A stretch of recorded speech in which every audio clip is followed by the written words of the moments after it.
하나님 말씀은 데살로니가 후서 2장 8절에서 12절입니다. 우리 함께 봉독합니다. 그때에 불법한 자가 나타나리니 주 예수께서 그 입의 기운으로 그를 죽이시고 강림하여 나타나심으로 패하시리라.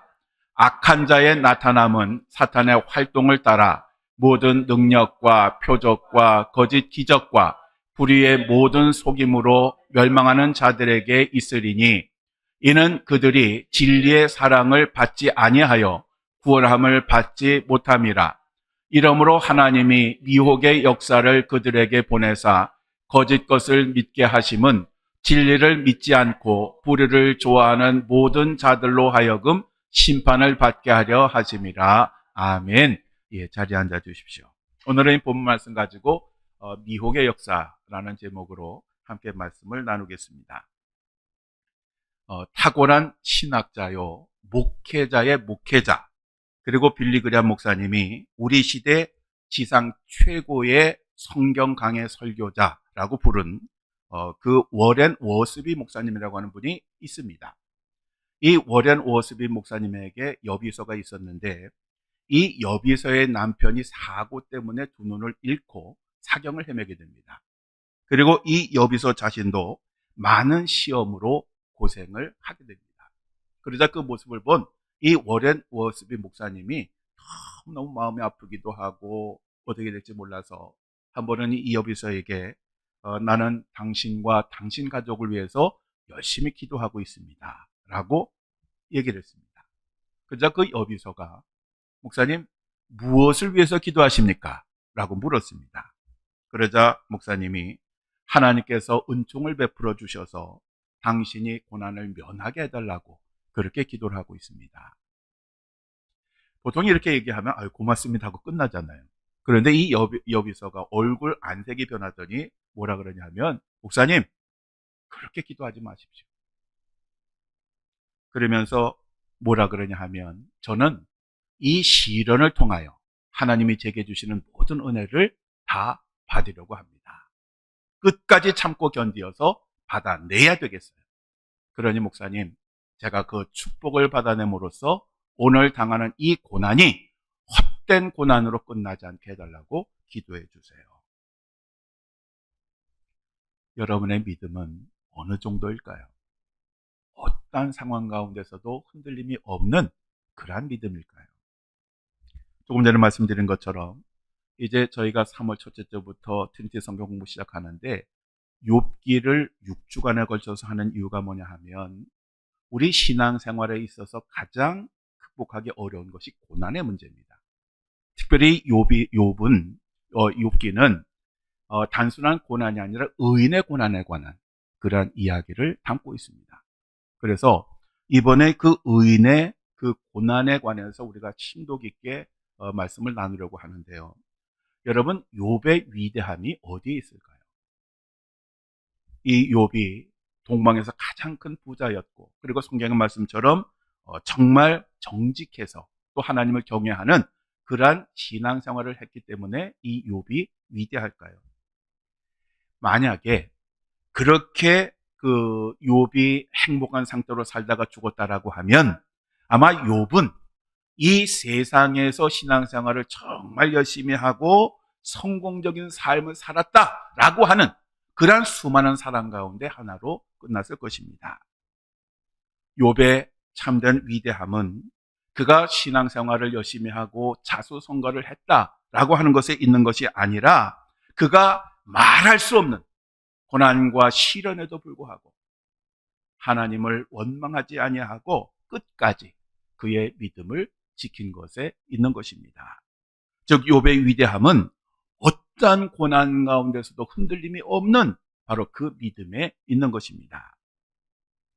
예수님은 이 세상을 떠나시면서 다시 이 땅에 오실 것이라고 말씀을 하셨습니다. 그런데 예수님께서 오시기 전에 불법한 자들이 나타나서 역사 이래로 가장 고통스럽고 끔찍하고 잔인한 박해 그리고 유혹을 해서 수많은 사람들이 배교, 즉 하나님을 배신하고 하나님을 떠나게 만들 것이다 라고 성경은 말씀을 하고 있습니다. 데살로니가 후서 2장 9절 10절에 이렇게 말씀합니다. 악한 자의 나타남은 사탄의 활동을 따라 모든 능력과 표적과 거짓 기적과 불의의 모든 속임으로 멸망하는 자들에게 있으니라. 이리니 아멘. 자, 이것을 현대인의 성경은 이렇게 쉽게 번역합니다. 그 무법자는 사탄의 능력으로 나타나서 온갖 거짓된 기적과 놀라운 일을 보이며 멸망할 사람들에게 갖은 속임수를 다 쓸 것입니다. 그들은 진리를 사랑하지 않으므로 구원을 받지 못해 결국 멸망하고 말 것입니다. 아멘.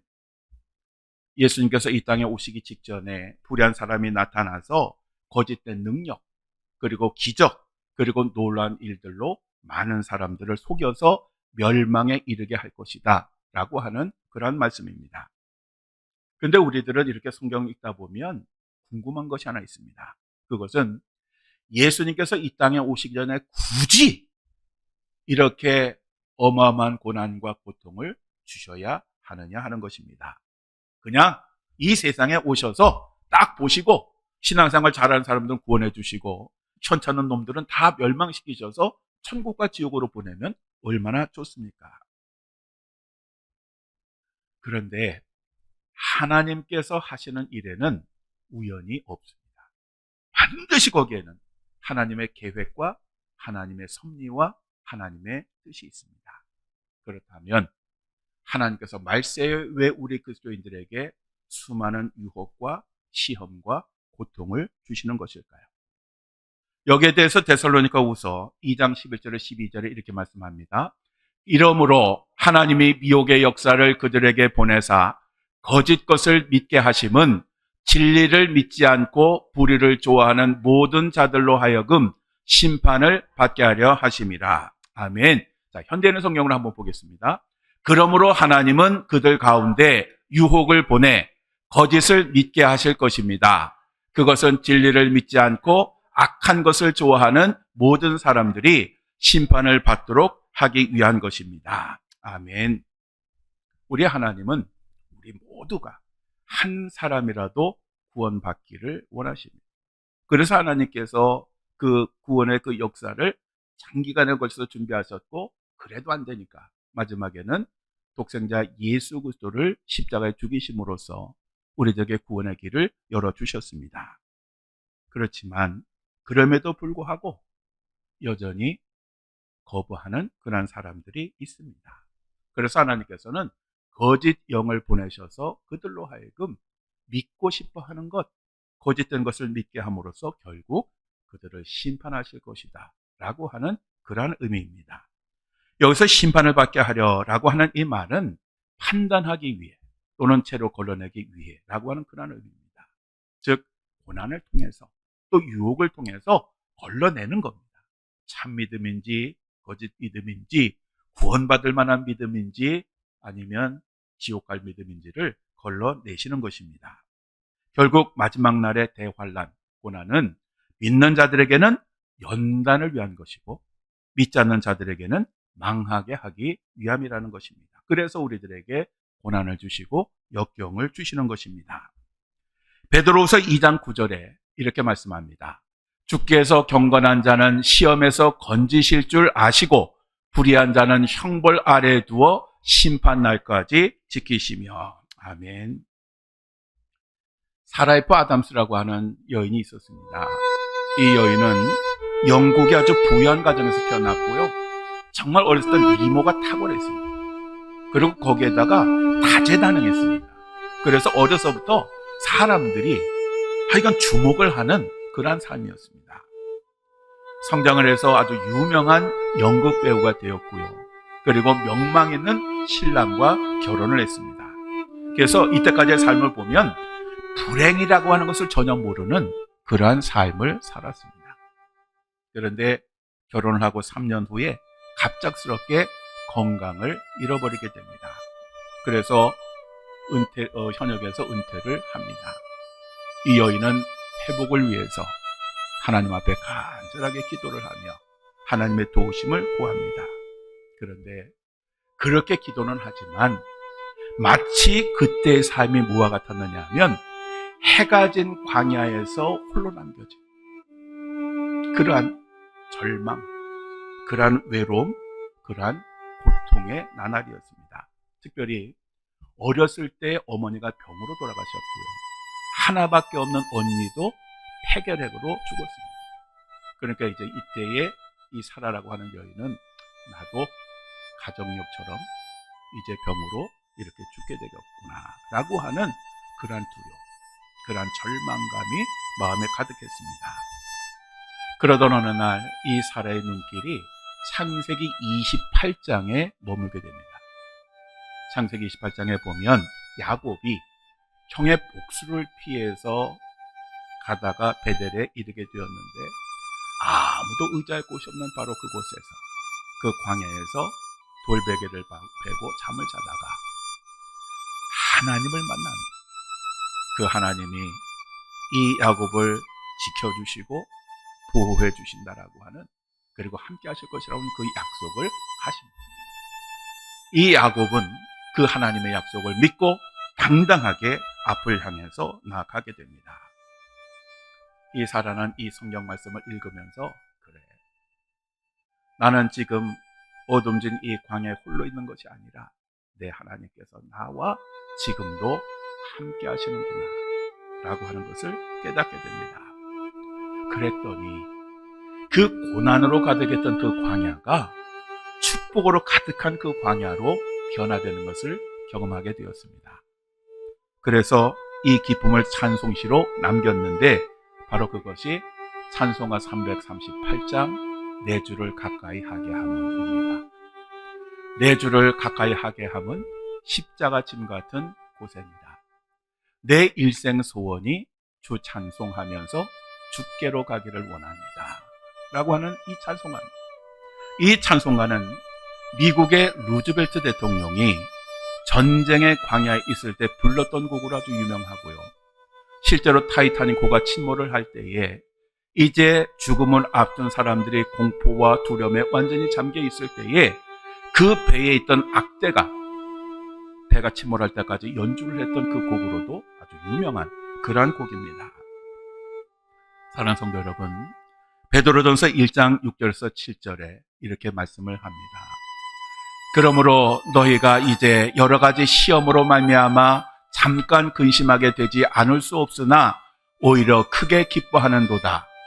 너희 믿음의 확실함은 불로 연단하여도 없어질 금보다 더 귀하여 예수 그리스도께서 나타나실 때에 칭찬과 영광과 존귀를 얻게 하려 할 것이니라. 아멘. 여기에 보면 너희 믿음의 확실함이라고 말이 나옵니다. 이 말은 시련을 겪은 순수한 믿음, 시련을 겪었다라고 하는 것이 굉장히 중요한 거죠. 시련과 고난을 통해서 우리들의 순수한 믿음이 드러나게 되는 것입니다. 그리고 야고보서 1장 12절에 이렇게 말씀합니다.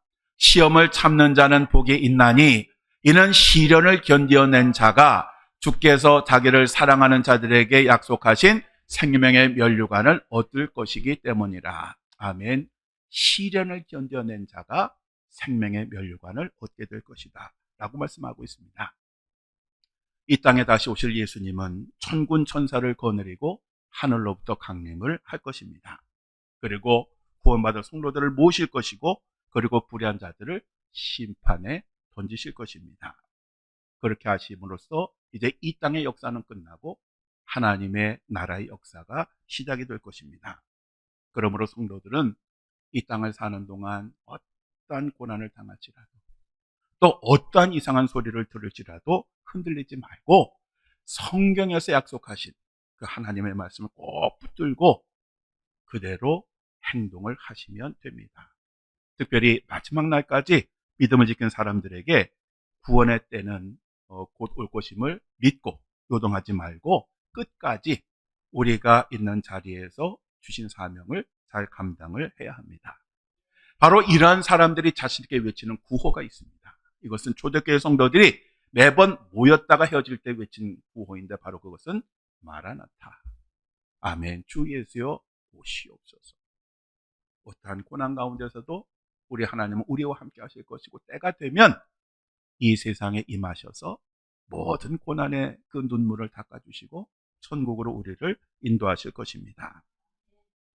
우리가 이 땅에서 당하는 고난은 영원하지 않습니다. 잠깐이고 그 후에는 칭찬과 영광과 존귀가 있을 것입니다. 영상 하나 보시겠습니다.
여러분의 삶에 있는 그 고난을 통해서 하나님께서 어떠한 경우에도 여러분과 함께 하시고 하나님께 여러분을 도와주셔서 그 고난을 복으로 변화시키는 그러한 놀라운 복을 누리시기를 주님의 이름으로 간절히 축원합니다.